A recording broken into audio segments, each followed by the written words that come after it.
Je suis le mec qui se plante le plus sur Terre. Je me plante tout le temps. Quand je vous raconte ça, vous n'allez pas me croire. Je vous donne mes exemples. L'année dernière, j'ai voulu racheter M6. Je me suis planté. Ça arrive. J'ai essayé de le racheter. Les mecs m'ont dit, va te faire foutre. J'ai voulu racheter une chaîne de cinéma, ça s'appelait CGR.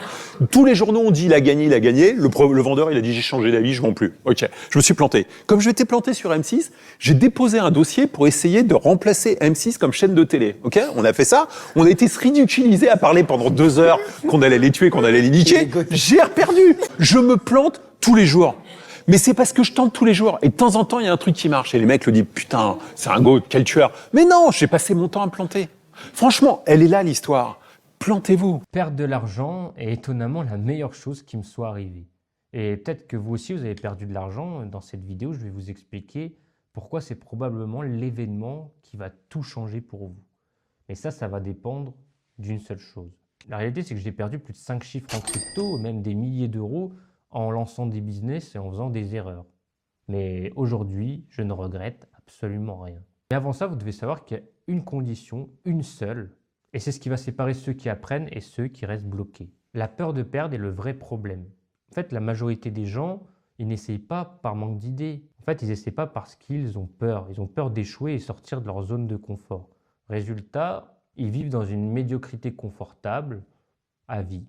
Et qui dit jamais de douleur dit jamais de croissance. Ils ne progressent pas. Que ce soit en sport, dans leurs finances, dans leur vie personnelle. Quand on réfléchit bien, ceux qui réussissent, ils ont tous une liste d'échecs derrière eux, une liste d'erreurs. Moi, je pense que quand tu pars en croyant que ça va marcher, déjà tu le tentes, parce que sinon tu le tentes pas. Et quand tu l'essayes, tu as plus de chances de réussir. Le môme de Créteil que je suis, qui est né dans une famille moyenne, qui est là, tu le mets dans le classement Forbes avec des mecs que vous regardez tous les jours à la télé. Elle est où la probabilité? Elle est nulle part. Elle est nulle part, la probabilité. La probabilité que tu sois à ton niveau de joueur de foot en partant d'où tu pars, elle est où? Elle est nulle part. Mais parce que tu y as cru un jour. Si vous croyez pas à quelque chose, si vous n'êtes pas optimiste, il se passera rien. Il se passera rien. Donc soyez optimiste, ayez des rêves disproportionnés. De temps en temps, ça va marcher. Et c'est pas grave, vous plantiez, parce que si vous en plantez, vous en reprendrez un autre, vous en referez un autre, et celui-là marchera. Et puis si celui-là marche pas, vous en ferez un autre, et à un moment, ça marchera. Postez 1000 vidéos sur TikTok, il y en a peut-être une qui marchera. Mais vous avez plus de chances si vous en postez 1000 que vous en ayez une qui marche, que si vous en postez qu'une.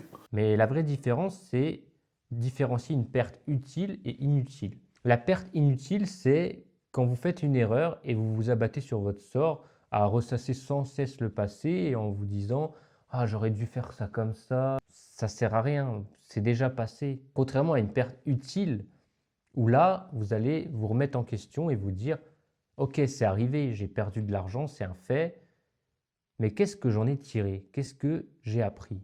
Si je parle de mon cas, moi, mes pertes, une perte réelle, elle se compte en plusieurs dizaines de milliers d'euros.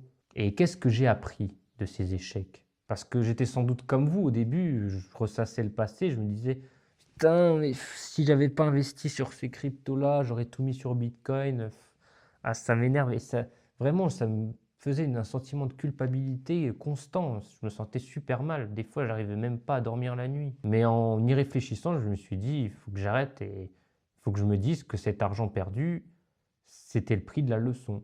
Peut-être qu'aujourd'hui, j'aurais un patrimoine bien supérieur à celui-là si j'avais pas perdu de l'argent. Mais peut-être pas. En tout cas, une chose est sûre, aujourd'hui, je sais les erreurs que je ne referai pas. Par exemple, dans l'investissement, je sais qu'il ne faut pas essayer d'aller trop vite. Il ne faut pas vouloir cramer les étapes et vouloir gagner des millions en quelques mois. Parce que 99% du temps, à part si vous avez de la chance, vous allez tout perdre. Il faut avoir une stratégie long terme et créer de la richesse de manière constante et progressive. Et pour cela, investir sur des actifs qui ont fait leurs preuves et qui sont de qualité, et pas sur des vieux shitcoins ou altcoins pour espérer un rendement irréaliste. En business, par exemple, j'ai perdu aussi des milliers d'euros, mais ça me fait aujourd'hui gagner énormément de temps. Je compte plus le nombre de galères avec les fournisseurs où en fait, il manquait clairement de communication, ils ne respectaient pas les délais, il y avait tout le temps des imperfections, des problèmes sur les produits. Et ça, c'est à moi de savoir sélectionner les bons fabricants, les bons fournisseurs en amont. Et je ne savais pas le faire, et donc voilà, ça m'a fait perdre beaucoup de temps et d'argent. Mais maintenant, aujourd'hui, je suis beaucoup plus exigeant et je sais les critères qu'il faut pour sélectionner un bon fabricant, un bon fournisseur. En fait, une perte utile, tu analyses, tu comprends pourquoi et tu sais comment agir différemment pour la fois d'après et comment gagner du temps ou de l'argent. Alors qu'une perte inutile, c'est que tu ne réfléchis même pas, tu n'analyses rien et juste, en fait, tu rumines dans ta tête et ça va rien t'apporter en réalité. En fait, il faut vraiment transformer la douleur en données et pas en victimisation. Voilà, je voulais parler de ce sujet parce que c'est un sujet qui me tient à cœur et peut-être que ça résonne en vous aussi. Moi, sur cette chaîne, je ne suis pas là pour vous vendre du rêve, je ne suis pas un gourou qui vous promet le million. Je veux juste vous parler d'argent sans illusion et vous montrer qu'on peut gagner de l'argent aujourd'hui en France ou dans le monde, mais qu'il faut une réelle stratégie, que c'est loin d'être simple. Parfois, il faut passer beaucoup de temps, échouer, se relever et analyser ce qui ne va pas pour faire mieux. Et moi, je suis ici pour vous partager ce que j'ai appris ou ce que je vais aussi apprendre dans les mois à venir, ce qu'on apprend tout le temps, en temps réel pour vous faire progresser aussi et vous aider à construire un patrimoine assez solide, comme le mien actuellement à 25 ans.